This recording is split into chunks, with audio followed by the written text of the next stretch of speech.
has fire in his eyes and a sword in his hand, and he's riding a white horse across this land. He has fire in his eyes and a sword in his hand, riding a white horse all across this land.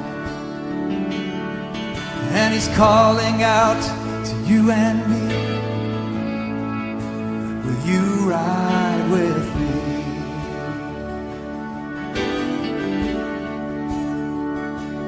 He has fire in his eyes and a sword in his hand, and he's riding a white horse across this land.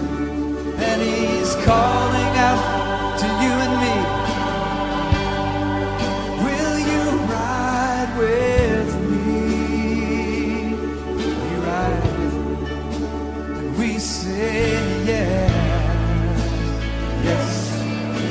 You are tuned into Joy Radio, listening to the program Make a Difference with Chaplaincy South Africa, with Professor Aubrey Burger and Dr. Johan Rademeyer, Director of Chaplaincy SA, where you'll be enlightened how to make a difference. Hier is ingeskakel op Joy Radio met die program Maak 'n Verskil met Chaplaincy SA, saam met Professor Aubrey Burger en Dr. Johan Rademeyer, Direkteur van Chaplaincy SA, waar u ingelig sal word hoe om 'n verskil te maak. Don't let dreams just be dreams. God gives the dream. Chaplaincy SA helps you live it. Answer the call in 2026. Do you have a calling to make a difference in your community? Become part of Chaplaincy SA and bring hope, support and compassion where it is needed. If you are passionate about caring for others and serving with purpose, this is for you. Chaplaincy SA invites you to join us today.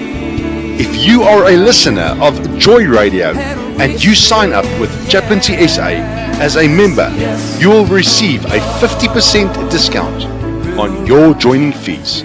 Yes, you heard me correctly. If you are a listener of Joy Radio and you sign up with Chaplaincy SA as a member, you will receive a 50% discount on your joining fees. Take hold of this wonderful opportunity and join Chaplaincy SA today. There are 28 different service fields that you can serve in. Chaplaincy SA also provides the training. Here are just a few to mention. Serve as a community chaplain, become a trauma responder, serve under the animal unit, or serve under the motor accident unit. For more information, call or WhatsApp Chaplaincy SA on 066 447 5321. Yes, 066 447 5321. Or email them at info@chaplaincysa.co.za. Yes, info@chaplaincysa.co.za. Or visit the website at www.chaplaincysa.co.za. www.chaplaincysa.co.za. Just the WhatsApp number again is 066 447 5321. Don't let dreams just be dreams. God gives the dream. Chaplaincy SA helps you live it.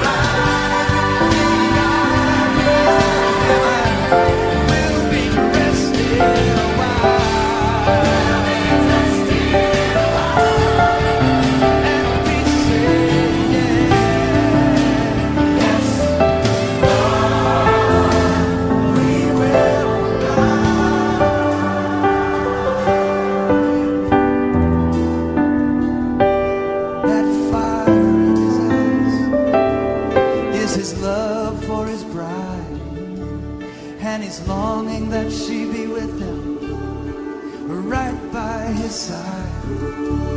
That fire in his eyes is his burning desire, that his bride be with him, right by his side. And he's calling out to us right now, will you ride with me?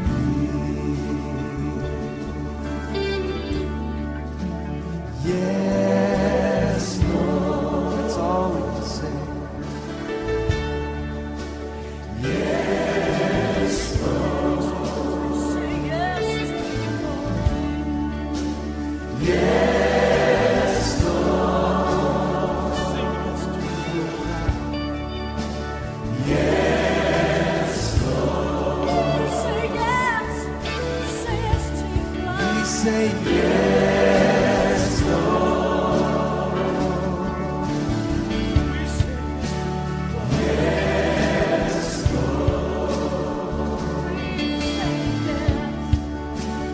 Yes, Lord. Yes,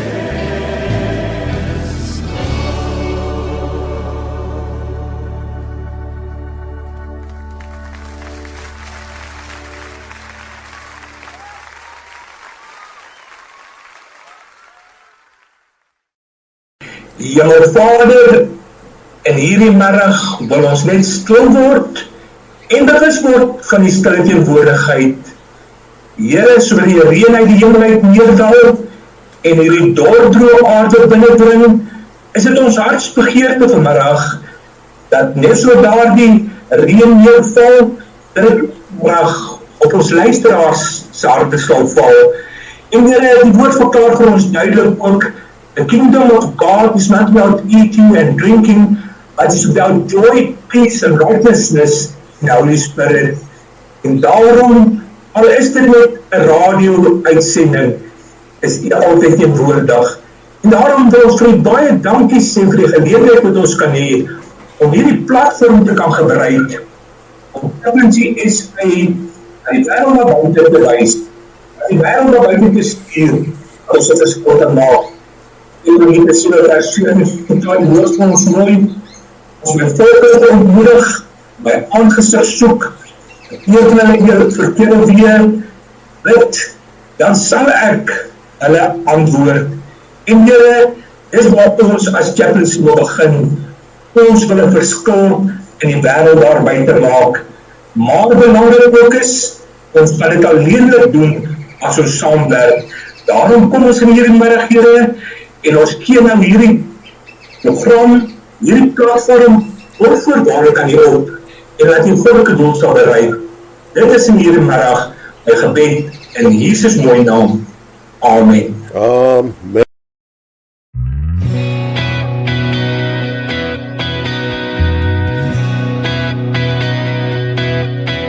Daar is 'n kort pad wat altyd beter lyk. Daar is 'n kort pad wat altyd vir my kyk. Daar is 'n kort pad, maar is dit die regte pad?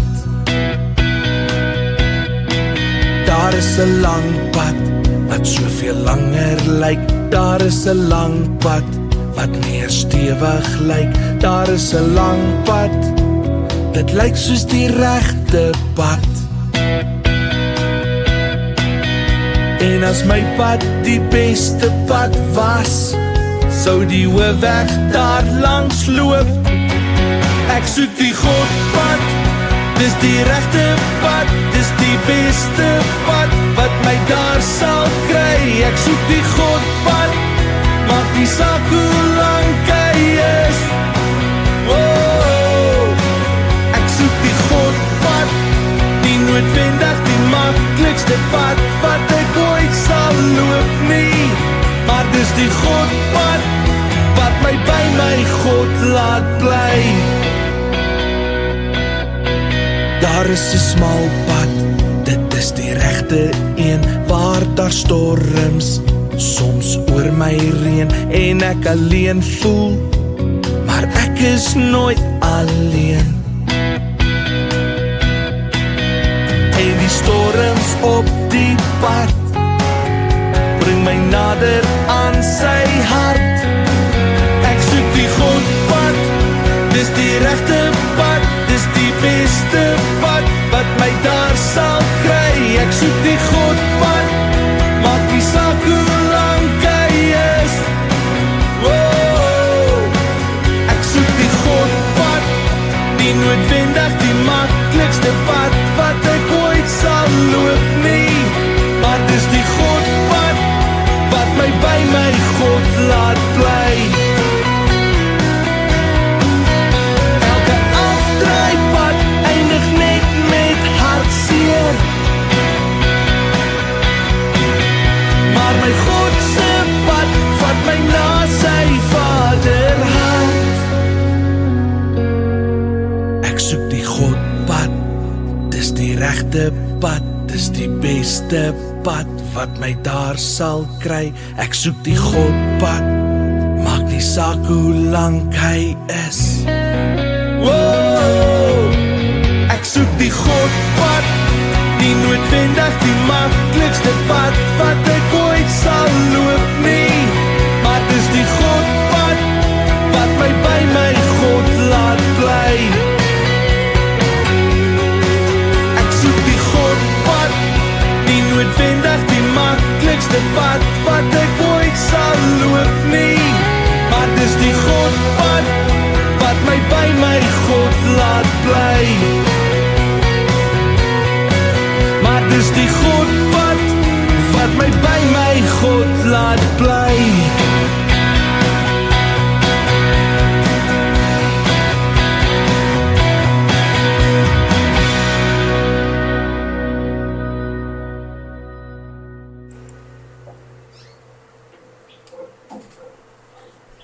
Ry nou met die Godpad. Dit was daai enetjie wat ons mee oopgemaak het vandag. Ja, daai kort pad, die God, daai klein paadjie, daai smal paadjie, die Godpad. En dit is wat Chaplaincy SA ook vat. En dit is die pad wat ons vir almal graag wil leer om saam met ons te loop. Ja, geliefdes, Johan sit reg, absoluut reg. Johan Rademeier. Geen ander Johan nie, Johan Rademeier, die direkteur van Chaplaincy SA. Gehoor het vir ons mooi op daai mooi gebed wat hy mee vir ons oopgemaak het vanmiddag. Johan, baie dankie daarvoor en ja, amptelik weer welkom op jou tweede. Dis die tweede program van Chaplaincy SA wat ons bietjie met die mense gesels en vertel wat aangaan en hulle sê vat 'n kans op Chaplaincy SA. Laasweek nerves bietjie daar gewees, maar die week is dit weg. Ek het ja, luister, as ek het vir Johan nou nog gesê toe hy opgekom het. Toe sê ek vir hom dit lyk of hy daar in sy plane se cockpit sit. So jy sien ek spreek al klaar daai vliegtuig oor hom uit. Want dit is hoe Chaplaincy SA gaan groei. Dat hy sal nie meer op hierdie ander kommersiële vlugte kan werk nie. Ons sal maar met 'n privaat vliegtuig kry om hom vinnig by die plekke te kry. Sodat ons by alles kan uitkom. Of hoe sê ek nou, Johan? Amen. Amen op baie netjie prof. Baie dankie heel eerstens aan die aan God wat vir ons die geleentheid gee om hierdie platform te kan gebruik wat Joy Radio vir ons beskikbaar stel. Nou hierdie middag was lekker gesels en kuier en ons gaan bietjie dieper gesels oor die verskillende eenhede binne Chaplaincy SA. Nou luisteraars, Chaplaincy SA is betrokke op baie vlakke in die gemeenskappe. En elke eenheid dra op sy eie unieke manier hoop, ondersteuning, menswaardigheid na mense toe wat swaar kry. Maar vanmiddag wil ek spesifiek stilstaan by 'n eenheid wat vir my en vir prof persoonlik baie naby aan hart lê. En dis die Animal and Pet Unit. En dis nie net omdat ons lief is vir diere nie, maar omdat ek oor en oor eerstehands gesien het hoe ongelooflik diep die band is 'n mens en hulle diere werklik is. Vir baie mense is 'n troeteldier nie net 'n hond vir kat nie. Dit is 'n metgesel wat daar is wanneer die huis stil raak, 'n bron van troos wanneer woorde nie meer help nie, en soms selfs die enigste konstante teenwoordigheid in iemand se lewe. Belangrik in hierdie middag, luisteraars, onthou, diere oordeel nie. Hulle vra nie, hulle bly net getrou. En juist daarom raak die verlies van 'n dier mense dikwels baie dieper as wat ons wil besef. Wanneer 'n troeteldier siek word, wegraak of sterf, verloor 'n mens nie net 'n dier nie, jy verloor 'n verhouding, 'n routine en veilige emosionele anker. Die animal pet unit van Chaplaincy SA bestaan presies vir daardie oomblikke. Nie om mense te sê hulle moet aanbeweeg of sterk staan nie, maar om langs hulle te kom sit, te luister en te sê, jou pyn maak sin. Jou hartseer is geldig. Vanmiddag wil ons daardie stories vertel, daardie harte raak sien en wys dat daar plek is vir hierdie tipe rou. 'n Rou wat dikwels stil en onsigbaar is, maar baie werklik. Ons hoop dat hierdie gesprek vir iemand wat luister 'n bietjie lig, erkenning en hoop sal bring. Ja, Johan, soos jy gesê het, jy weet, dit is diere, troeteldiere. Daar is geen beter medisyne vir enige iemand nie. En ek meen die bewyse is nou al daar so deur en deur en deur.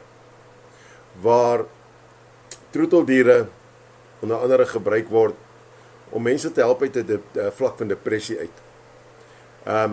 En ons dink aan spesifiek hoe perde gebruik word met kinders vir terapie, psigologies, fisiologies in allerlei gevalle, honde, katte, voëls. Mense besef nie, en ek meen, daar's baie mense wat op hulle eie sit, en wat daar die ringnek het, of waar die koketiel het, of net daai parakiet het, een of ander parakiet, wat mense gesê, daai is net 'n ding wat hulle lawaai maak, want dan raak jy verbaas om te hoor hoe daai ding begin praat, en hoe hy saam gesels, en dit is alles skepings van die Vader. Maar Jan, hoekom was hierdie eenheid op stand gebring? Ek meen, ons het nog tog daar die Nasionale Dierebeskermingsvereniging, en daar's ander organisasies in dit. Is daar regtig waar 'n nut of 'n rede vir nog?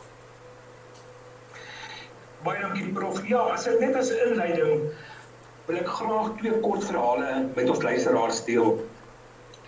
Hierdie jare tannie het haar hondjie vir baie jare aan sy gehad. Hy was daar toe die huis stiller geword het, toe mense weggetrek het, toe die daar langer en nagte kouer geword het, na haar man se dood, toe die kinders hulle eie lewens begin leef, was dit nie hierdie klein hondjie wat elke oggend by haar voete gewag het, elke aand langs haar kom lê en elke traan sonder vrae gehoor het. Hy was nie net 'n troeteldier nie. Hy was haar metgesel, haar routine, haar rede om soggens op te staan. Met verloop van tyd het sy liggaam begin moeg raak. Sy tree was stadiger, sy asem korter en sy kon sien in sy oë. Hy het iets gesê wat haar hart nie wou hoor nie. Toe die dag aanbreek dat sy hom moes vashou, terwyl hy sy laaste asem uitblaas, het dit gevoel asof 'n deel van haar eie lewe saam met hom weggegly het.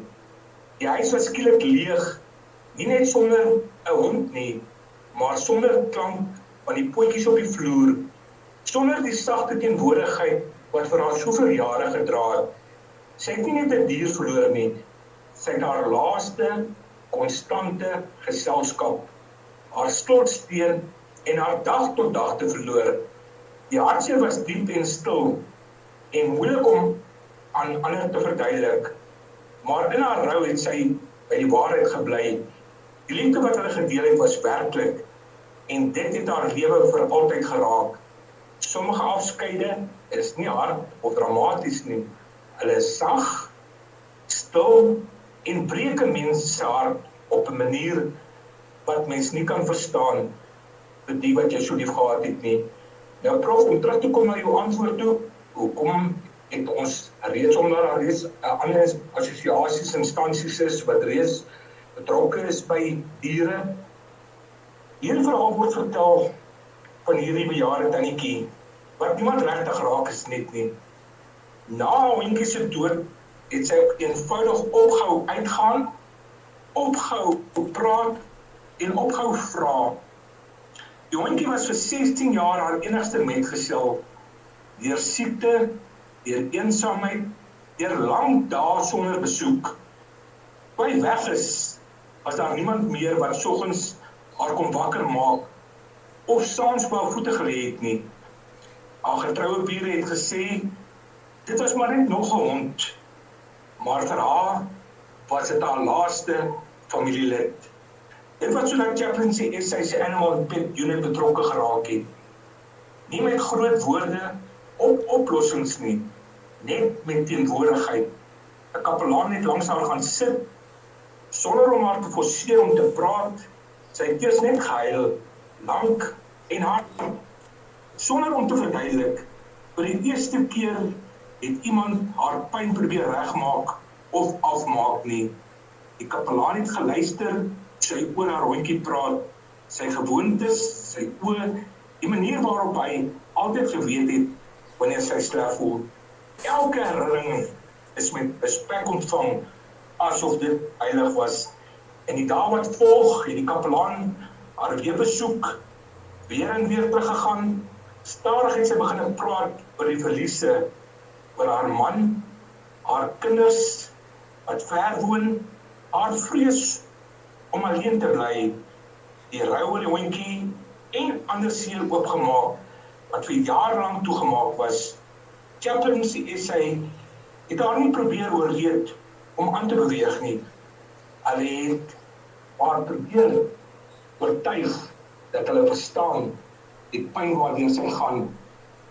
En van daaraf het hulle haar ondersteun. En daardeur het ons begin om die behoefte raak te sien vir mense wat deur dieselfde omstandigheid en seer gaan. Johan, so hierdie is 'n hartroerende storie wat jy nou vertel het. Glo my, jy weet, en dit bring my en dit laat my opnuut besef die belangrikheid van so 'n eenheid soos hierdie Animal and Pet Unit. Want mense assosieer, jy weet, en dis hoekom ek gevra het, is daar nog 'n ding, het ons nog iets nodig soos dit, soos 'n SPCA of iets? Want dit is baie meer as dit. Want dit gaan hierso oor die mens daarso. Want daai mens het hulle, soos jy gesê het daarso, daai laaste, as ek nou maar die mengels kan ingooi, companion, is nie meer daar nie. Daai asempie wat nog altyd daar vir hulle was, daai oogies wat opgekyk het, en gesê het, ek verstaan waar jy deur jy gaan, maar ek is hier met jou. En jy weet, en ek kon onmiddellik hierdie terugbring na myself toe. As ek vat, en jy ken nou vir my ou Noenoes al, jy het al nou ontmoet hier so my ou vrou. Ek meen wat van 2011 of al saam met my is. Wat my aangespoor het, toe ek vir Lam in die hospitaal was, om 'n nuwe lus vir die lewe te kon gekry het. En wat nog steeds vir my, sy lê reg langs my, hier in die ateljee. Waar ek gaan sy volg my. So oud soos sy al is. En ek verstaan presies wat jy nou gesê het, waardeur daardie dame deur gegaan het. Maar Johan, jy weet, nou vra mense die vraag af, hoekom is daar so sterk band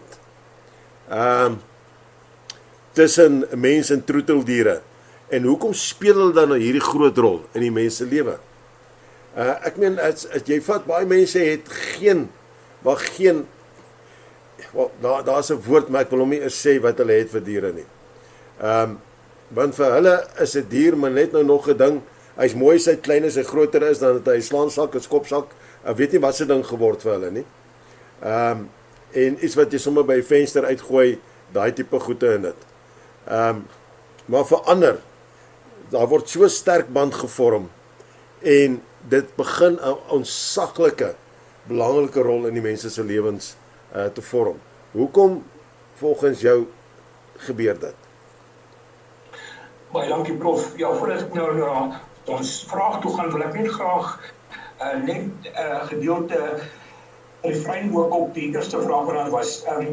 Chaplaincy SA Animal and Pet Unit is 'n gespesialiseerde eenheid wat fokus op emosionele, pastorale en ondersteunende sorg vir mense wat verlies, trauma of nood ervaar rondom diere en troeteldiere. Die eenheid is tot stand gebring vanuit besef dat die verlies, mishandeling of dood van 'n dier vir baie mense diep emosionele pyn veroorsaak, maar dikwels nie net ernstig genoeg opgeneem word nie. Troeteldiere is vir baie mense nie net diere nie, maar gesinslede, metgeselle en bronne van onvoorwaardelike liefde en loyaliteit. Wanneer hierdie band verbreek word, kan die hartseer oorweldigend emosionerend wees. Ons Animal and Pet Unit bestaan om hierdie rou te herken, te valideer en met diere te ondersteun sonder oordeel, druk of om vinnig aan te beweeg. En dan om in vraag te kom daardie band, prof, ek glo nie daar's 'n sterker band wat daar is as tussen mens en dier nie. Hoekom is hierdie band tussen mens en dier dan so sterk? Die band tussen mens en hul troeteldiere is sterk omdat dit dikwels gebou is om op onvoorwaardelike aanvaarding, konstante teenwoordigheid en loyaliteit. Nou luister nou hierdie gedeelte. Belangrik is, diere oordeel nooit nie. Hulle kritiseer nie, stel nooit emosionele eise nie, soos mense soms doen nie. Vir baie mense, veral die wat eensaam is, getraumatiseer is, of emosioneel kwesbaar is, bied daardie troeteldiere die nodige veiligheid, vertroosting en emosionele stabiliteit. Die verhouding word verder verdiep deur daaglikse routines, sorg, aanraking en gedeelde ervarings oor baie jare. Hierdie konstante verbintenis skep 'n diep emosionele band wat sentrale plek in elke mens se lewe inneem. Nou as ons net bietjie dieper kan kyk, die mens en die dier begrip, die verhouding tussen mense en hul troeteldiere is uniek en diep emosioneel. Hierdie band word versterk deur alledaagse interaksies tussen mens en dier. Soos as jy met hulle speel, hulle voeding gee, oefeninge, selfs net in die park gaan loop met hulle. Troeteldiere verskaf 'n konstante teenwoordigheid van gevoelens van eensaamheid en isolasie aan verlig. Vir mense wat alleen woon, dien hulle as geselskap. En dadelik dink ons aan ons bejaardes waarvan ons geliefde afgesterf het. Haar of sy enigste metgesel, haar of sy enigste vriend met wie sy kan gesels, is daardie troeteldier. Die eenvoudige handeling om 'n troeteldier te streel kan stres en angs verminder. En wetenskaplike studies toon dat interaksie met troeteldiere dikwels 'n positiewe uitwerking het op menslike gesondheid, insluiting en 'n verlaging in bloeddruk en stresvlakke. En luisteraars, Prof. Aubrey het dit al reeds aangeraak, die verskil wat diere in gesondheid kan maak, die aanraking van 'n dier, wat se invloed het dit op jou? So, sukkel jy miskien vandag met bloeddruk, stresvlakke, is jou antwoord. Well, Johan, hulle sê we can agree to disagree on certain things, né? Kom ek sê vir jou. Ek het 'n hond. Jy ken hom, David, né? Nou ja, vir luisteraars, die van julle wat nou nie weet nie. Nou omtrent elke dier wat ons in hierdie huis inbring wat ons self rescue en dit, kry 'n Bybelse naam. Hy kry nie sommer enige naam nie. Want ons kyk hoe dit gekom wat ons hom moes inbring. En maar kyk, daai hond praat met jou. As hy nie happy is met iets nie, dan laat weet hy vir jou, hy sê vir jou. So hy kritiseer my mens, man. So kom ek sê, we can agree to disagree on daai ene. Hy kritiseer, ou David kritiseer, as hy die tyd kry, kritiseer hy my. En vir Jill sigself ook. As hy vir hom sê, ja, sy wil niks met hom te doen hê nie, hy was stout geweest of wat ook al. Mens, hy praat met haar terug hoor, en hy sê vir haar, en hy hou aan. sy moet nou maar die aandag gee. En maar ja, maar dit is hoe die band, wanneer daar 'n sterk band tussen die mens en die dier is. En daai band vorm God vir ons, tog aan die einde van die dag. Want ek meen, hy bring ons by mekaar met hulle. Ja, jy weet, en dit laat my nou dink aan die volgende gedeelte wat ek met jou oor gesels, is die wanneer 'n dier, en ek meen, ons praat nie nou net wanneer 'n dier afsterwe nie, diere raak weg, mense steel hulle. Jy weet, dit is seker een van die, ek is op baie groepe, en ek is op groepe juist vir verlore diere en daai goede ook. As ek sien hoe mense, is daai geliefde diertjie van hulle, of het nou 'n voël is, 'n kokatiel is, 'n budgie is, of het 'n kat is, en of het die hond is, of wat ook al, is hulle wegraak. Die hartseer wat hulle beleef deur daai boodskappe, en die versoeke, en die smeek om te sê, help my asseblief om my diertjie terug te kry. Jy weet Johan, hoekom sal jy sê, ervaar ons as mens daai diepe hartseer? Want dit is hartseer wat jy ervaar. Jy weet, ander mense wie as hy dier weg is, dan worry hulle nie. Dat hy maar, dit is maar sy saak daai. Jy weet, hoekom ontvaar mense daai hartseer so? Want ek meen, daai hartseer is net as hulle wegraak, maar as daai dier tot sterwe ook kom, né? Jy weet, baie mense sê, mense sit aan, mense rou werklik waar nie oor 'n dier nie. Ek verskil, persoonlik verskil ek daarmee. Want ek meen, as 'n dier is wat jy al 11, 15, 16 jaar saam met jou is, en jy sê vir my, jy het geen gevoel as daai dier tot sterwe kom nie. Wel, ek is geneig, persoonlik om vir jou te sê, is onmenslik, regtig waar. Want daar's, jy weet, dit is maar net my persoonlike gevoel daai. So, hoe sal jy, as jy nou iemand, wel, julle lei die mense op, om in hierdie eenheid te dien. Dit is nie net dat 'n persoon kom met en hy stap in, en hy sê, nou is ek 'n kapelaan met die Animal and Pet Unit nie, en jy weet, ek gaan nou net dit en dit en dit doen, en onhedrik, hulle gaan nou net dieretjies red nie. Nee. Hulle moet opgelei word. So wat doen julle om hulle reg te maak, en toe te rus, om met hierdie hartseer, as 'n diertjie wegraak, of as 'n diertjie skielik afsterwe, jy weet, hierdie skelms van vandag, ek meen, daai gevreesde, wat ons almal ken, ons noem hom die two-step, né? Wat hulle so in die erwe ingooi, jy is om van die diere en goed ontslae te raak. En, hoe gaan julle daarmee te gemaak, Johan? Professor, miskien ek kan begin met jou eerste vraag is, hoekom speel diere en troeteldiere so groot rol in mense se lewens? Nou moet jy in gedagte hou, diere en troeteldiere speel 'n buitengewoon groot rol in mense se lewens, omdat hulle op 'n unieke en stille manier, nou luister mooi, aan emosionele, sielkundige en selfgeestelike behoeftes kan voldoen, wat nie altyd deur menslike verhoudings gevul kan word nie. Hulle bied onvoorwaardelike teenwoordigheid, sonder oordeel, verwagtinge of verwerping, wat vir baie mense 'n diep gevoel van veiligheid en aanvaarding skep.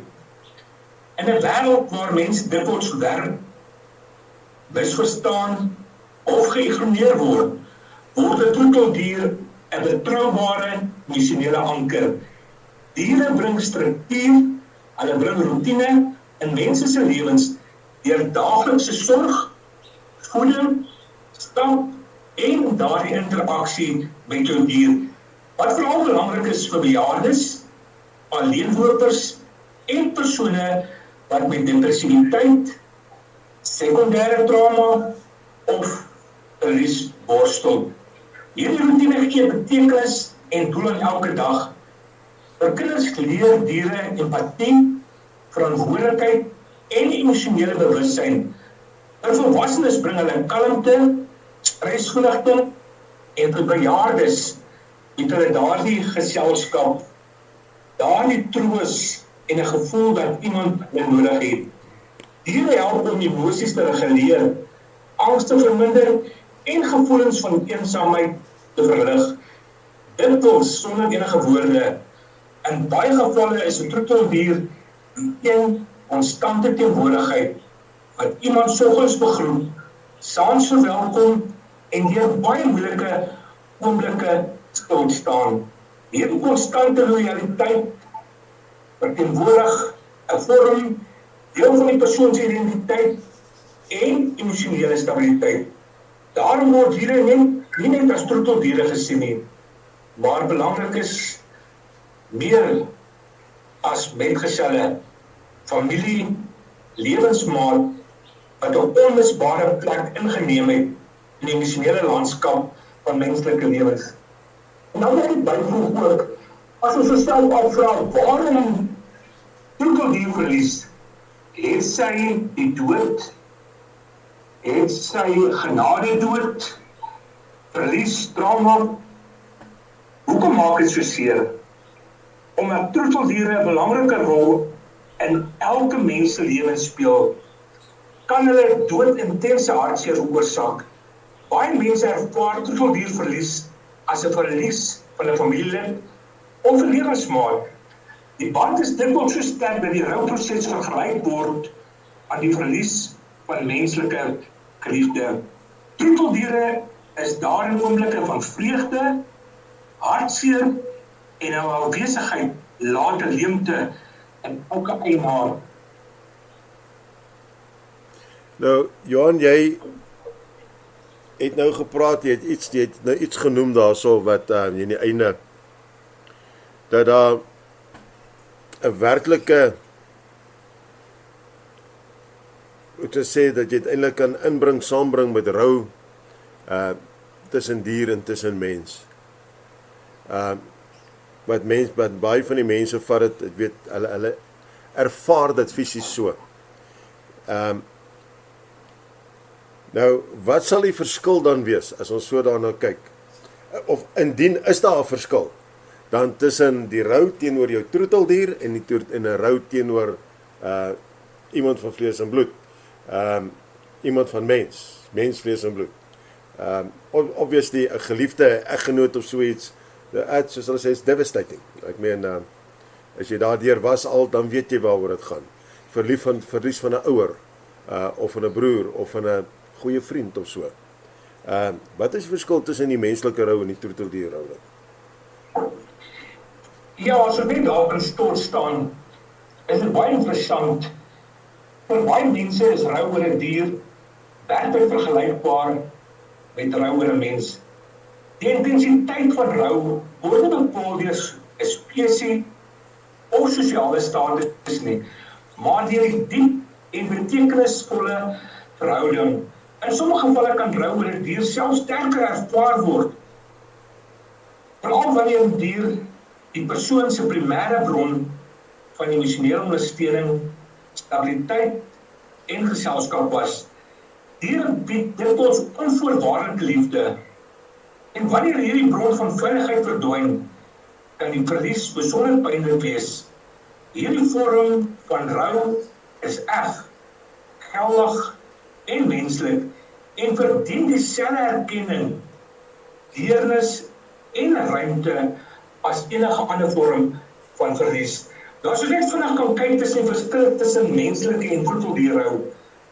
Alhoewel rou vir beide mens en troeteldiere baie ooreenkomstig getoon, is daar 'n paar belangrike punte wat beïnvloed hoe die verlies ervaar word.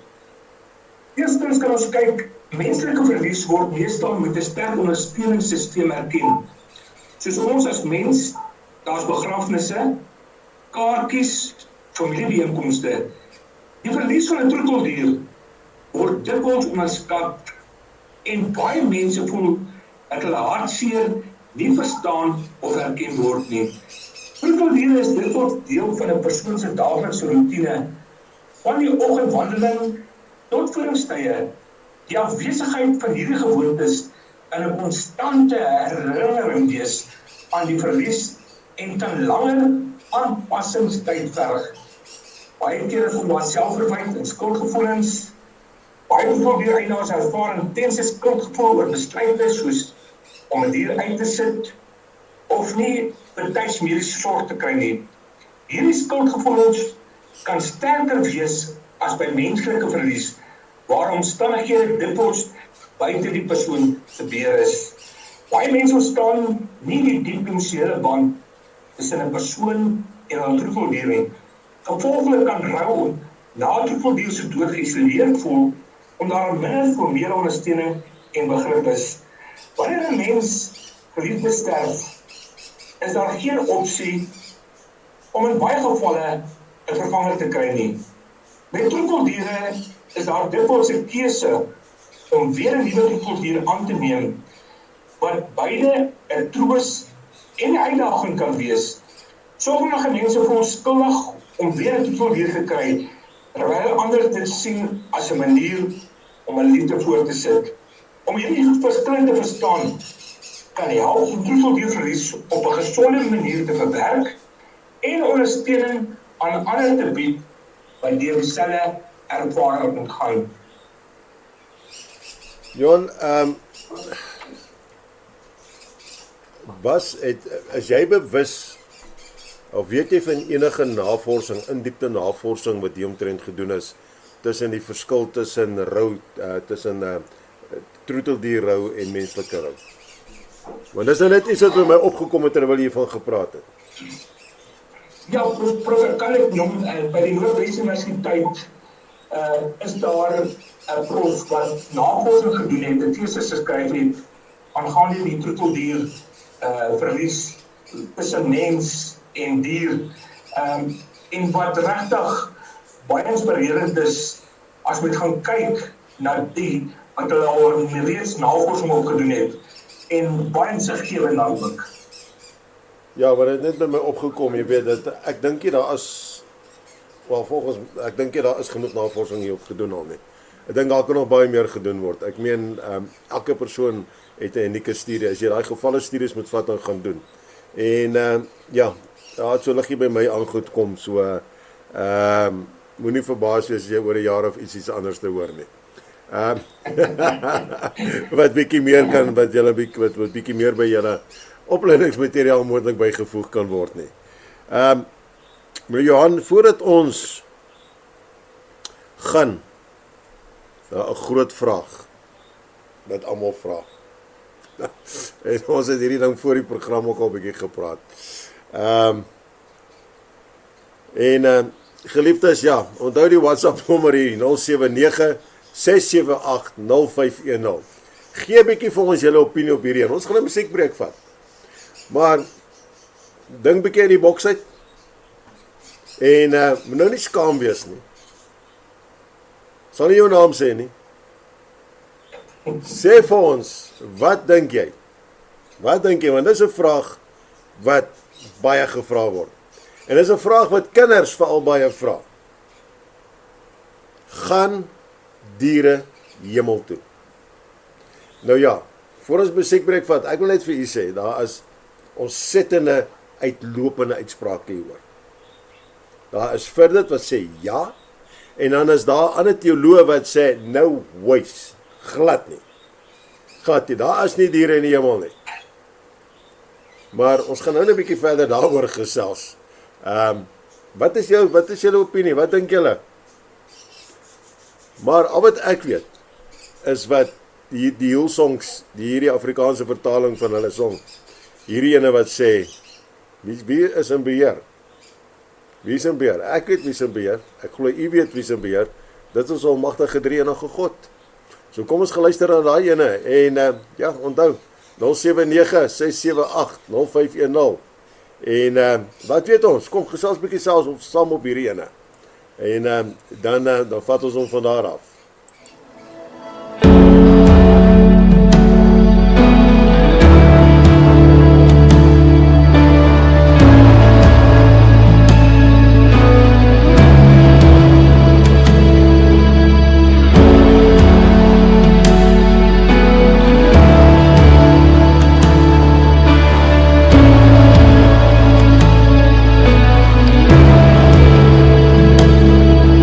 Van hier mekaar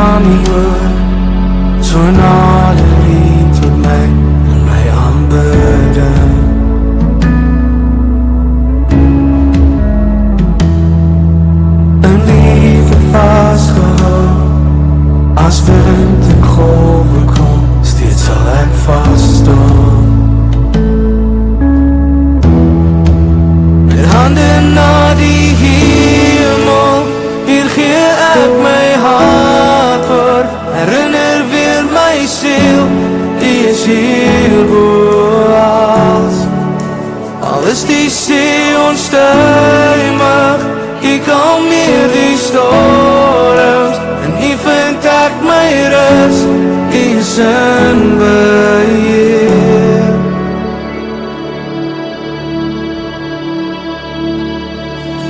Deur die nag sal ek vertrou, U Gees genoeg vir my om te bly wandel.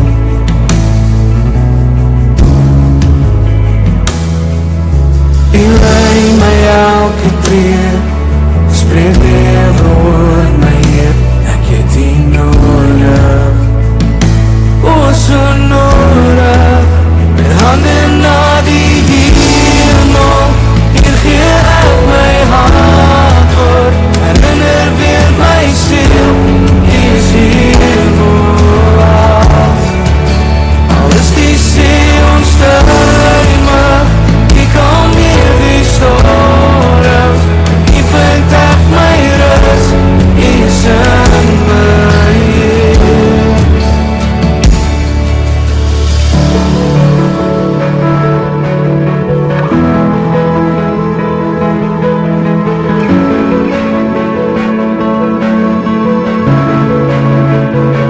Ek sal alleen op U vertrou, niemand kan voeg tot U volmaaktheid. U is die begin, U is die eind, meer as wat ek kan begryp. Daar is niemand soos U, niemand. Ek sal alleen op U vertrou, niemand kan voeg tot U volmaaktheid. U is die begin, U is die eind, meer as wat ek kan begryp. Daar is niemand soos U, niemand. Ek sal alleen op U vertrou, niemand kan voeg tot U volmaaktheid. U is die begin, U is die eind, meer as wat ek kan begryp. Daar is niemand soos U, Jesus.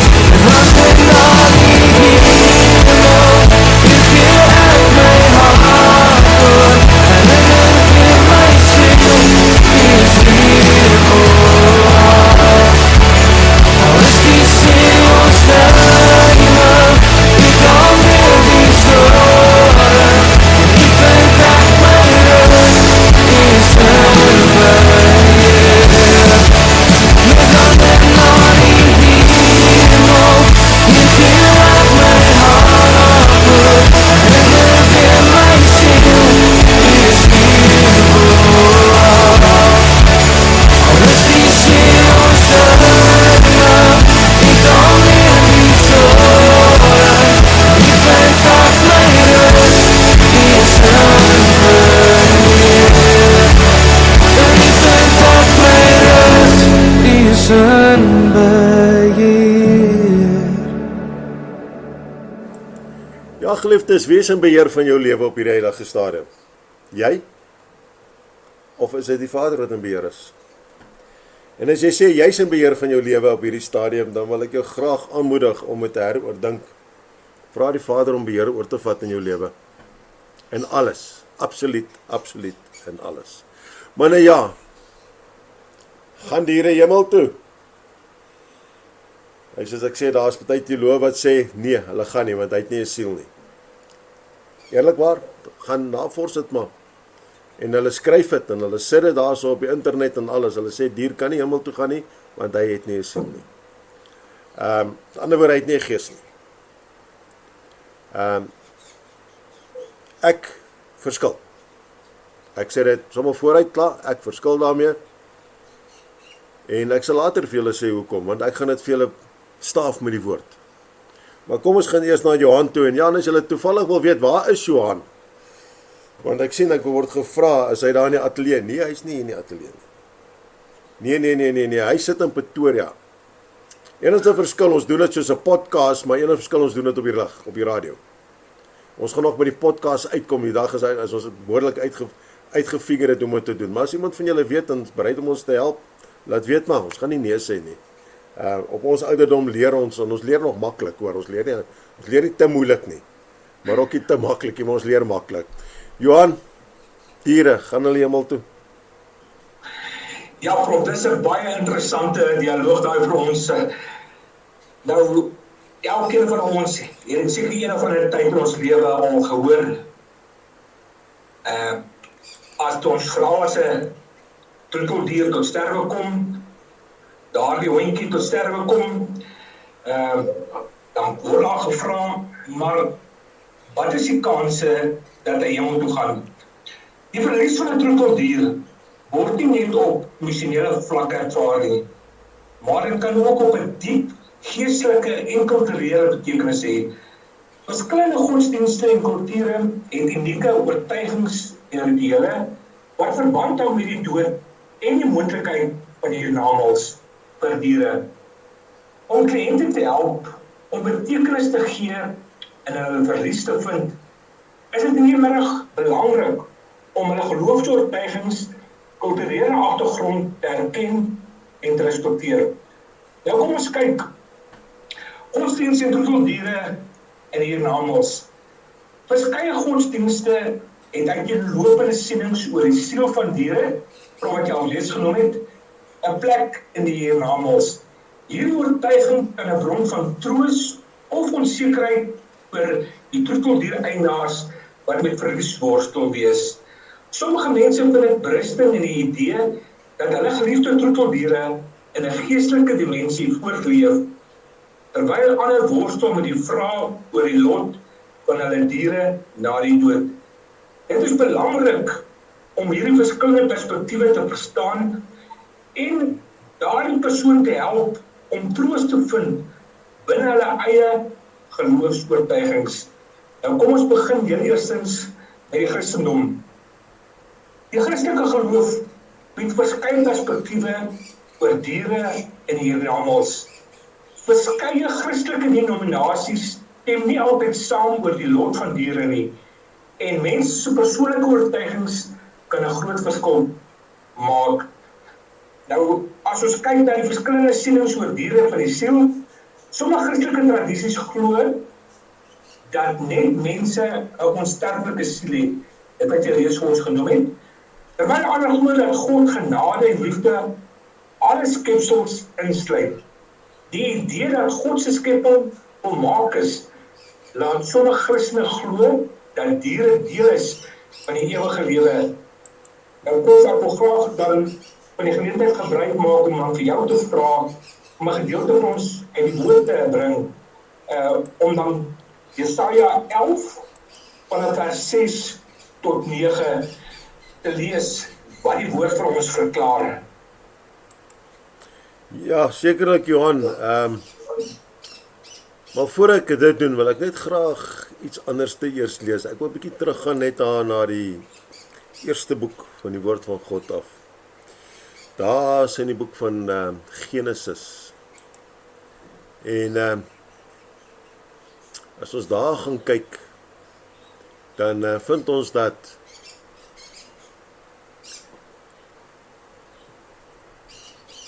wat die Vader daar vir ons sê. Ek weet dat die woord van die Vader nie enige spesifieke leerling vir ons gee dat diere of troeteldiere of enige dier, 'n bok of 'n bok of 'n olifant en 'n renoster en daai siele het, of dat die woord spesifiek vir ons sê, luister, hulle gaan hemel toe nie, né? Maar as ons kyk na die woord, ons lees die woord, dan kan ons sekere algemene skrifgierlike beginsels as voorbeeld neem en om bietjie lig hier op te bring. Nou, die Bybel sê dat beide die mens, right, en die dier die asem van die lewe het. Hoor mooi. Die woord sê dat beide die mens en die dier die asem van die lewe het. En ek wil julle net verwys luisteraars daar na Genesis 2:7. En die Here God het die mens geformeer uit die stof van die aarde en in sy neus die asem van die lewe geblaas. So het die mens 'n lewende siel geword. En as ons gaan na Genesis 1:30 toe, maar aan al die diere van die aarde en al die voëls van die hemel en al die kruipende diere op die aarde, waarin die lewende siel is. Hoor mooi, wat sê die woord hier vir ons? Waarin die lewende siel is, gee ek al die groenplante as voedsel. En dit was so. Genesis 6:17 lees ons, want kyk, ek bring 'n watervloed oor die aarde om van onder die hemel te verdelg alle vlees waar 'n lewensvlees in is. Alles wat op die aarde is, sal wegsterwe. En dan kom Genesis 7:15, hy sê van al die vlees waar 'n lewensgees in was, het 2 na Noag in die ark gegaan.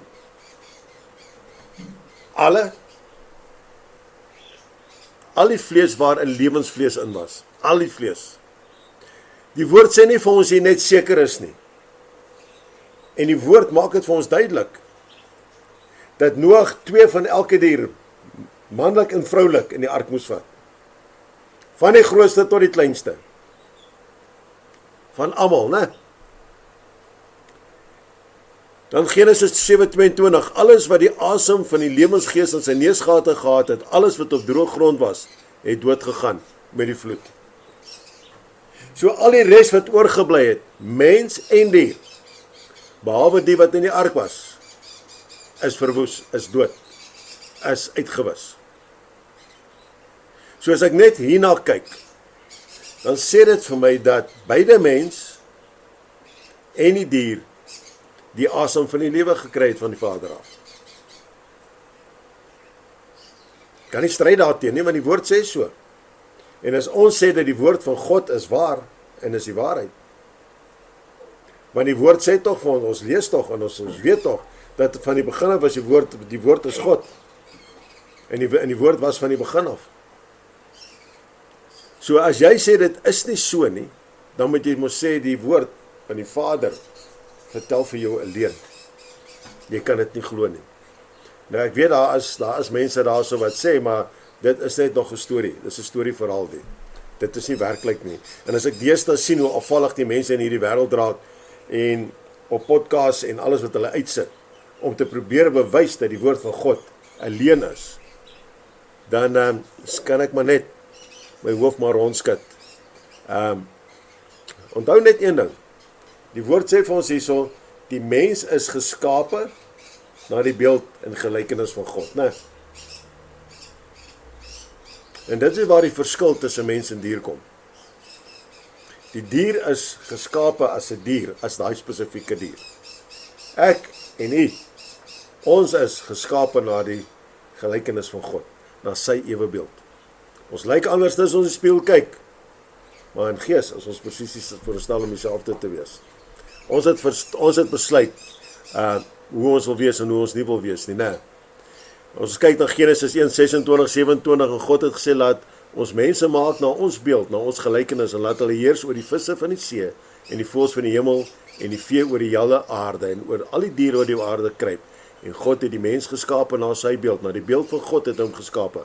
Man en vrou het hy hulle geskape. Nou ja, geliefdes, so jy moet maar self besluit vir jouself. Ek kan vir jou sê wat die woord van my sê.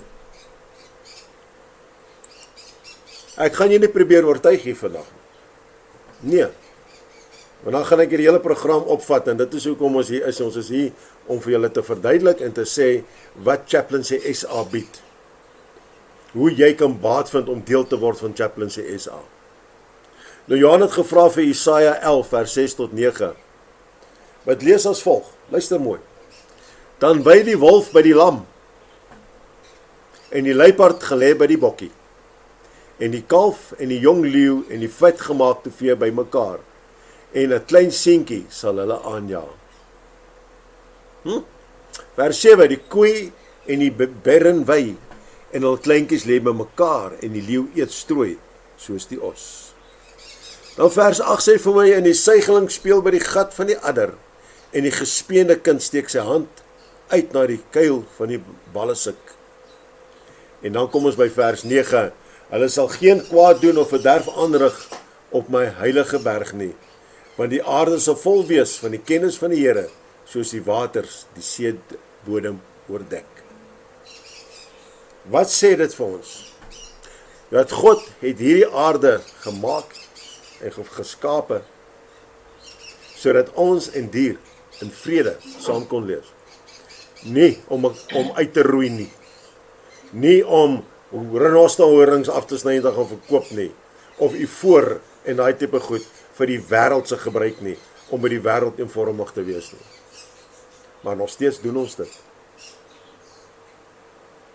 Ons is veronderstel om in vrede saam met dit wat God ook gemaak het en geformuleer het, mee saam te wees en saam te lewe. Nou geliefdes, ek het daai paar verse moet ons onthou, sê vir ons dat die dier deur God geskape is. Die dier is deel van God se kreatiewe proses. Soos wat ek en jy deel is daarvan. Is deel van God se kreatiewe proses. Uit sy kreatiewe proses uit het hy ons geformuleer. En nog 'n baie belangrike punt, as onthou die dier was voor ons hier gewees, né? God het hulle eerste gemaak voordat hy Adam gemaak het, voordat hy hom geformuleer het. So hoog ag God uit die dier, wat ons as mens meeste van die tyd minag en dink dit is absoluut niks nie. So ja, Johan,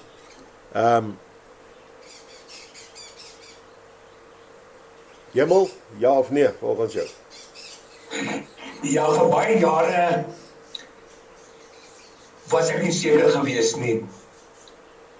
Totdat ek die woord begin bestudeer het. En nou as jy as luisteraar vandag luister, en jy ook onseker was oor daardie vraag, wil ek net vanmiddag vir Prof dankie sê vir die mooi teologiese uiteensetting van die woord, waar die skrif vir ons duidelik maak in Genesis. En dan gaan hy nog verder na Jesaja 11 vers 6 tot 9 toe, waar die woord vir ons verklaar en beskryf 'n toekomstige vreedsame koninkryk waar diere teenwoordig sal wees.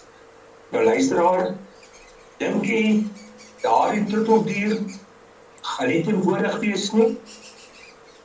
Prediker 3 vers 19 tot 21 staan vir ons verder, vra oor die gees van mense en diere en laat ruimte vir die idee dat diere 'n geestelike voorbestaan kan hê. Nou, my persoonlike siening, en ek respekteer as u verskil daarvan, is ek glo onomwonde dat diere wel hiernamaals sal wees. Baie Christene glo dat God 'n liefdevolle skepper is.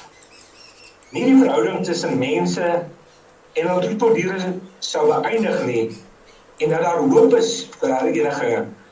Sommige geestelike leiers moedig mense aan om te vertrou, hulle vertrou in God se plan te plaas en te glo dat sy liefde ook diere sal insluit. Nou dis baie interessant om te gaan kyk na elkeen se geloofsoortuiging, die verskillende gelowe, hoe hulle diere sien en aanvaar. En as ek miskien net my kan haas om vir u 'n paar te kan noem. So as ons kyk na die islamitiese geloof, beklemtoon respek vir diere as deel van Allah se skepping, maar daar is uiteenlopende sienings oor hulle plek in die hiernamaals. Die Koran, die uitsprake en dade van die profeet Mohammed beskaf 'n raamwerk vir hoe diere behandel moet word en hoe hulle deel is van God se groter plan. Nou diere as skepping, die Koran erken diere as belangrik en deel van God se wonderwerke. Hiernamaals, sommige islamitiese geleerdes glo dat diere nie verantwoordig gehou word vir dade soos mense nie, en dis nie dieselfde oordeel of beloning ontvang nie, maar dat hulle 'n spesiale plek in die skepping sal hê. Emosionele troos, vir sommige moslems bring die wete dat hulle diere in hulle lewens 'n seun van Allah was, 'n gevoel van vrede oor hulle verlies is. Die oortuiging dat God regverdig en barmhartig is, help baie mense om te aanvaar dat diere ook in sy plan ingesluit kan wees. So daar is 'n hele klompie uitsprake wat gemaak word teenoor verskillende gelowe wat daar is, die boeddhiste, die hindoeïsme, hulle wat glo in reïnkarnasie, die verbintenis tot lewensiklus, en dan ook, as ons net vir 'n oomblik kan stilstaan by die Afrika-tradisies. Baie inheemse Afrika-gelowe en spirituele praktyke erken diere as 'n integrale deel van die natuur en die vooroude wêreld. In verskeie kulture word diere as 'n deel beskou en word hulle geassosieer met geestelike krag en beskerming. Die vraag of diere tot diere in hiernamaals is 'n komplekse en persoonlike een. En soos ek reeds genoem het, en verskeie godsdienste bied uiteenlopende perspektiewe hieroor. Ongeag 'n persoon se geloof, is dit belangrik om hulle rouproses te ondersteun en hulle toe te laat om hulle eie betekenis en vertroosting te vind in hulle spirituele oortuigings. Ja, Johan, jy weet, terwyl jy nou so praat, toe kom op by my, ek het hom gou gaan opsoek, hierdie gedeelte in Openbaring 21 vers 1, wat Johannes vir ons gesê het. Hy sê, ek het 'n nuwe hemel en 'n nuwe aarde gesien, want die eerste hemel en die eerste aarde het verbygegaan, en die see was daar nie meer nie. En, jy weet, dit bring my daarop nie om te sê dat, jy weet, daar is geen rede om te sê, op die nuwe aarde, wat in die woord van gepraat word, daar nie diere gaan wees nie. Ons lees, die woord sê vir ons, dat Jesus kom, op 'n wit perd. Amen. As ons gaan kyk na skrifgedeeltes op skrifgedeeltes, hoe diere gebruik word.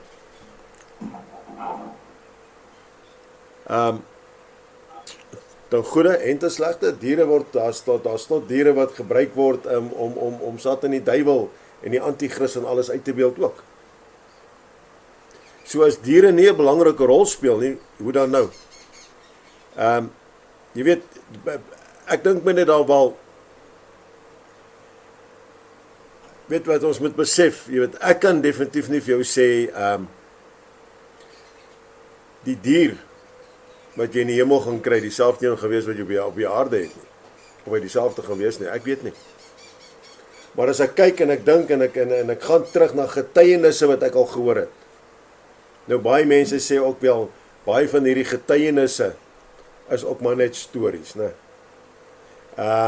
Mense maak dit op, sê, ek het dood gegaan en ek het hierdie out of body experience gehad en ek het Jesus ontmoet en hy het my die hemel gaan wys en my die hel gaan wys en al die tipe dinge. En dan kom hulle terug en hulle sê, weet jy wat, ek het die hond daar gesien of ek het daai dier daar gesien of so, en veral kinders. En mense maak dit af dat dit kan net nie so wees nie. Nou ja, ek gaan nie sê dit is waar of nie waar nie, want ek weet nie, want ek het dit nog nie ondervind nie, glad nie. Daarom kan ek nie daar teen praat nie, en vir die mense sê nie, maar jy praat nonsens, dit is nie so nie.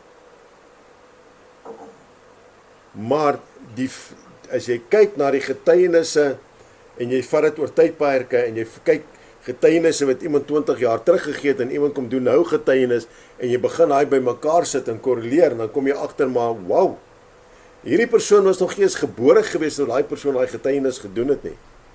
Yes. Maar dit stem 100% ooreen. Hoe dan nou? Die persoon het nie eens geweet van die persoon se bestaan nie. Dan moet jy mos maar 'n bietjie begin dink in die gees. En die Here vra, gee my die wysheid.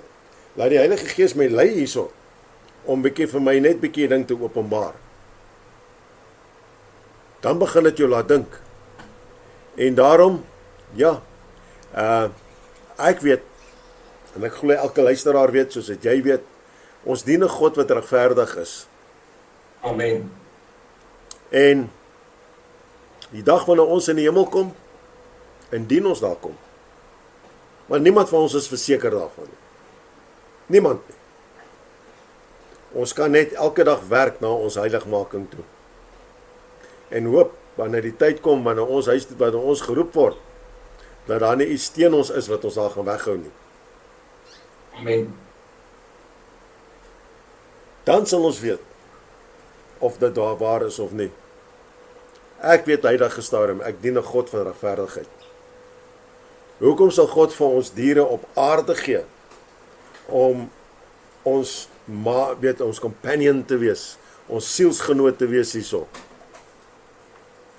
ons by te staan, en dan as ons in die hemel kom, sê dit is nie meer nodig nie. Dis my 2 sent op baie, né? Yes. So ja, luisteraars, ek sien julle, mense is nie baie lus om met hierdie in betrokke te raak nie, maar as jy agterna daaraan dink, en jy wil miskien iets vir ons instuur omtrent, onthou, julle is welkom, 079-678-0510, en alles het volgende week, ons sal nog steeds vir jou beantwoord, moenie bekommerd wees nie, ons sal nog steeds beantwoord. Die rol van Chaplaincy Suid-Afrika en diere, verliese, versorging, redding, al die tipe dinge, Johan, mishandeling, verwaarlosing, kom ons sê, wat is, hoe sal ons sê, hoe steek die vurk hierso in die spaghetti in? Ja, Chaplaincy se rol in diere en troeteldierverlies is om bewuslik en deernisvol teenwoordig te wees.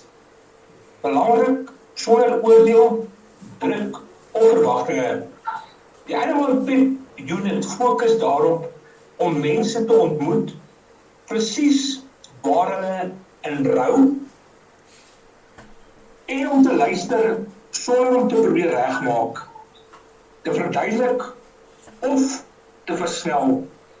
In 'n samelewing waar troeteldier dikwels geminimaliseer of afgemaak word, bied die eenheid 'n veilige en respekvolle ruimte waar hartseer, skuldgevoelens, verwarring, vrae en herinneringe vrylik gedeel kan word sonder vrees vir afwysing of oordeel. Kapelane help mense om hulle rou te benoem.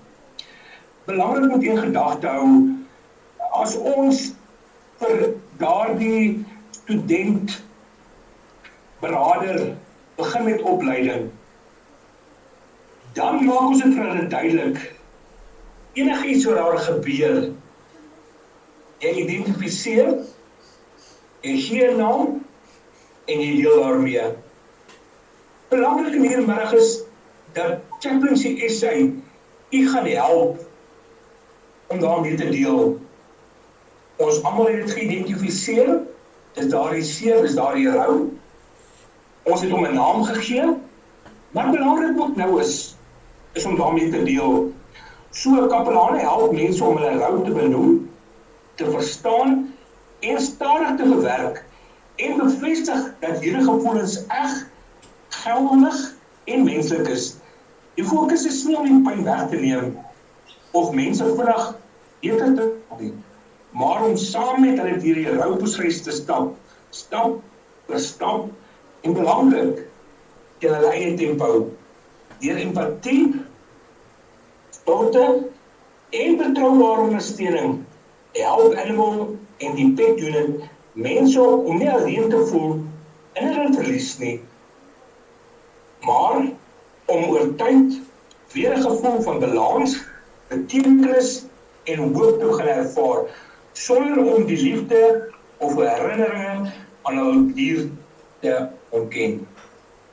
Ja, Johan, jy weet, dit is, ek dink hierdie maak oop vir baie mense vandag, Want jy weet, SPCA, niks teen hulle nie, absoluut niks nie, maar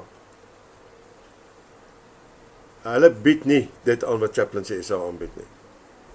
Jy weet, of hulle kom uit, hulle vat jou diere weg, of hulle kom uit om jou plek te inspekteer om vir jou 'n dier te gee teen 'n enorme kostes. Maar daar is soveel, daar het vandag uitgekom, daar is soveel meer hier aan verbonde aan die einde van die dag. Ek sien ons tyd is vinnig besig om uit te loop. Ek kan nie glo dat hierdie tyd so vinnig loop nie, glad nie. Hierdie uurglas, ek dink daar is iets fout met hom. Ek sal met 'n nuwe een gaan soek. Johan, wanneer daar mishandeling is, verwaarlosing is, hoe hanteer Chaplaincy SA dit? Gevalle van dieremishandeling of verwaarlosing word deur die Animal and Pet Unit met 'n uiterste erns, groot etiese sensitiwiteit en duidelike verantwoordelikheid benader. Die eenheid erken dat sulke situasies nie net dier raak nie, maar ook diep emosionele impak het op mense wat die mishandeling ervaar, aanskou en ontdek. Chaplaincy SA neem nie ondersoekende, handhavende of sy regsrol aan nie, maar tree in die plek van 'n bevoegde instansie op nie. Die fokus bly op emosioneel en net so wat wie gepraat het van die SPCA prof, hulle werk nie op emosionele of op pastorale ondersteuning nie. Hulle werk op die fisiese gedeelte. Nou Chaplaincy SA werk met die hart. Ons wil daar wees in tye wat jy bewus raak van daardie mishandeling, van daardie verwaarlosing, dat ons in 'n plek kan kry om op te tree. Die fokus bly op emosionele en pastorale ondersteuning aan die persone wat geraak is, terwyl sake wat kommer wek, verantwoordelik en vervolgens gevestigde prosedure verwys word na erkende dierewelsynsorganisasies of toepaslike wetstoepassingsinstansies. Hierdie verwysings word met 'n groot omsigtigheid en diskresie hanteer om verdere trauma of eskalasie te voorkom. Deurgangs bly die klem op veiligheid, bewusmaking en menswaardige optrede, sonder sensasionalisme, beskuldigings of oordeel. Alle betrokkenheid geskied binne 'n duidelike, professionele grens, met respek vir vertroulikheid en met die welstand van beide mens en dier as 'n sentrale punt. As ek hierdie gedeelte kan afsluit prof, sal ek sê, Chaplaincy SA is die voice of a voiceless. Ja, dit is 'n goeie gesegde daar, Johan. En ja, is 'n goeie slogan sigself ook. Nou, Johan, ek sien ons het nog so 'n paar minute oor, nie baie nie, maar Chaplaincy SA, dierewelsyn of 'n reddingsorganisasie, en is daar onkoste aan verbonding wanneer jy uitgeroep, wanneer die kapelane uitgeroep word en dis meer. Nee, prof, die ondersteuning wat deur Animal and Pet Unit gebied word, is hoofsaaklik gemeenskap gebaseer, diensgerig en belangrik nie winsgewend nie, winsgedrewe nie. In die meeste gevalle is daar geen koste verbonde aan basiese emosionele en pastorale ondersteuning nie, aangesien die eenheid funksioneer van 'n sterk diensethos waar toeganklikheid, deernis en menswaardigheid sentraal staan. Die doel is om 'n ondersteuning te bied en dit te maak vir mense wat deur daardie rou, trauma of emosionele nood gaan, ongeag hulle finansiële omstandighede. Maar donasies is welkom natuurlik, né? Donasies is altyd welkom. Ons werk nou saam met heelwat diereinstansies waar ons van tyd tot tyd ook dan help om hulle te help met kos vir die diere en van tyd tot tyd help om die nodige ondersteuning te bied waar hulle en wanneer hulle dit nodig het. Ja, geliefdes, donasies in alle vorms, asseblief. As julle dit so oor julle harte voel, ek gaan nou net die besonderhede deel. Johan, so 5 minute. Wie kan aansluit as 'n vrywilliger by die Animal Pet Unit? Wat se eienskappe word daarna gekyk wat hulle moet hê? Obviously hulle moet diereliefhebbers wees. That's for sure. As ek op baie paneel moet sit, is dit die eerste ding waarna ek gaan kyk. Hoe lief is hulle vir hulle diertjies. En dan ter afsluiting wil ek vra, wat se kernboodskap het jy vir enige iemand wat luister vandag, wat tans rou of inrou is oor 'n dier wat hulle verloor het, wat weggeraak het, miskien gesteel is of aan die dood afgestaan het? Baie dankie prof. As ons kan begin, die kan aansluit by die pet unit. Enige iemand met opregte hart vir mense en diere, emosioneel volwassenheid en 'n duidelike bereidwilligheid om eties, betroubaar en verantwoordelik te dien, kan aansoek doen as 'n vrywilliger of 'n vol lid by die Animal and Pet Unit. Die eenheid soek nie net mense met tegniese kennis oor diere nie, maar veral persone wat mense se emosionele pyn rondom diere kan raak sien, erken en die belangrikste kan respekteer. Vorige ervaring met diere of dierewelsyn kan nuttig wees, maar dit is nie 'n vereiste nie.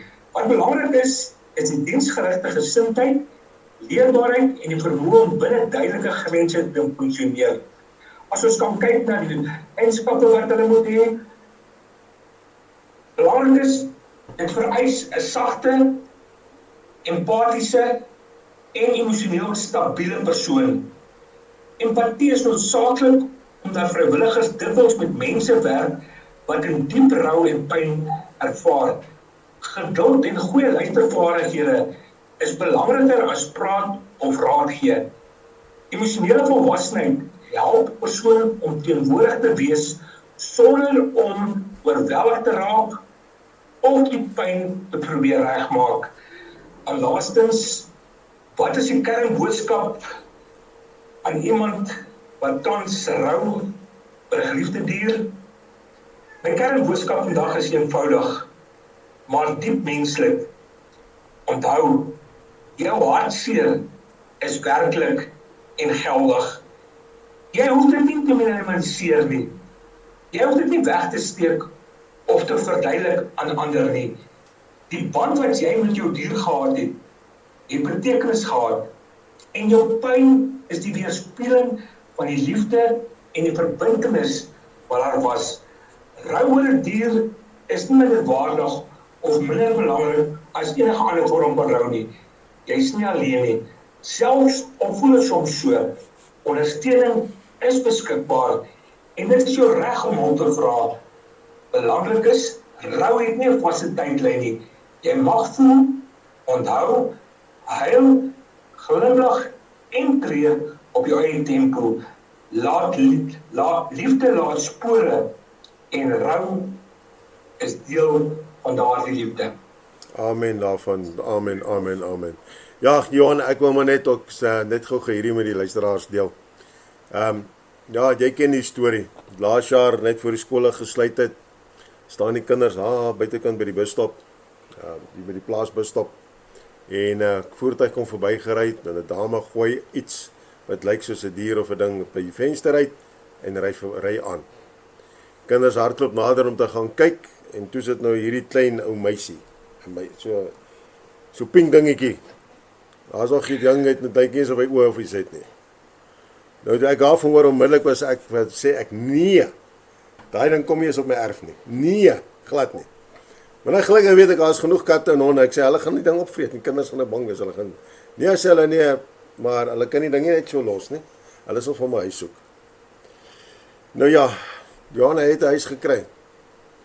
Die huis is nog steeds waar hy is. En hy is nie meer klein nie, is nou hulle noem dit 'n skourot of wat so iets, ek weet ook nie, maar dit is nie 'n muis nie, is 'n rot.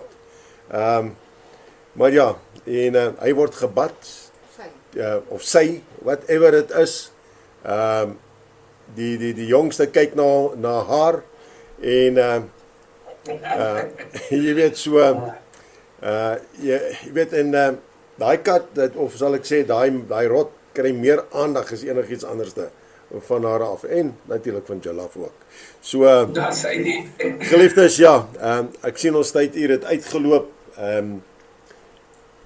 Ons het vandag by een unit gekom, by een afdeling van Chaplaincy SA. Die PET, die Animal and Pet Unit. En ons was braaf geweest. Johan het inteendeel vir my 'n lys gestuur van 7, die eerste 7 wat hy graag wou gedoen het vandag. Nee wat, ek het vir hom gesê, ek dink nie dit gaan gebeur nie. So volgende week, sê ek vir julle klaar, maak julle gereed. Dan gaan ons oor die community chaplain unit gesels, die gemeenskap kapelaans eenheid, wat oor die gemeenskap gaan. En as ons tyd het, volgende week, dan gaan ons probeer inwerk die helpline en call center unit, wat besig is om in vordering te kom, wat besig is om gestig te word in dit. Maar, maak nie saak hoe lank het ons gevat nie, liewe luisteraars, ons gaan al 28 deur hardloop, wat julle presies kan weet, waaroor elkeen gaan, waar om in te pas. Nou ja, as jy sê, ek wil graag deel wees van die Animal and Pet Unit, stuur jy pos, info@chaplaincysa.co.za, né? Of is dit .org? .co.za, ja, co.za.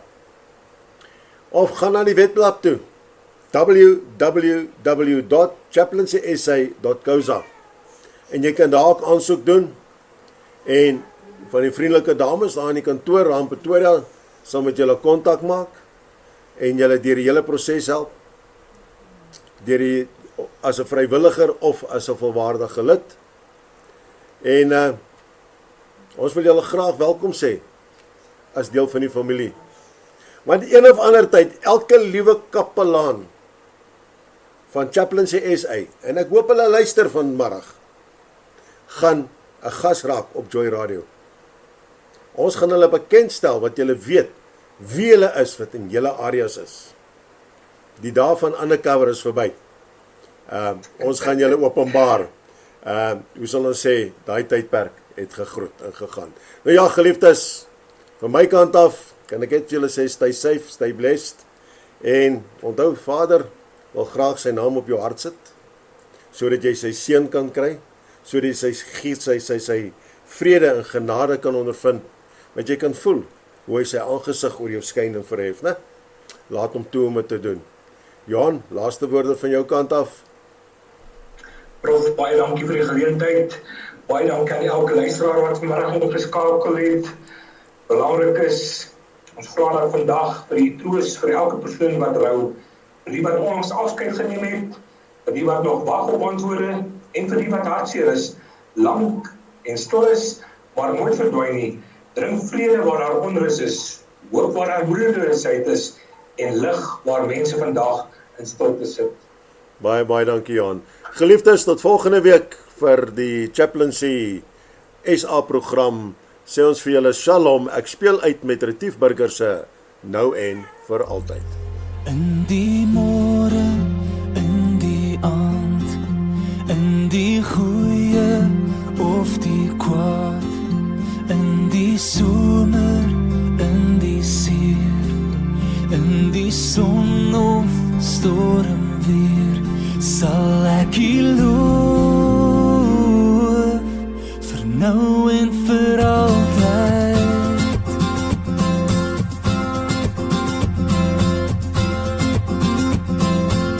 Daar is altyd nog 'n rede om te jubel in die Here. Kom wat wil in hierdie lewe, sal ek veg met lofgebede. Ek sal U loof, vir nou en vir altyd. Oh,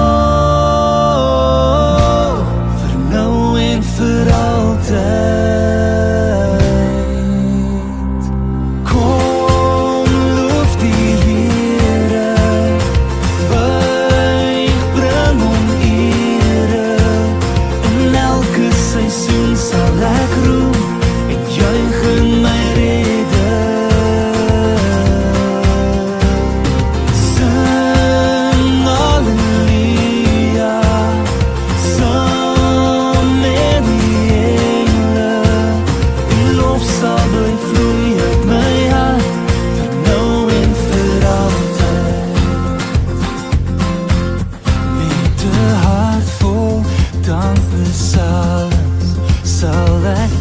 tot in die arms. Sou ek saai deur al my trane, sal ek oes met jubelsame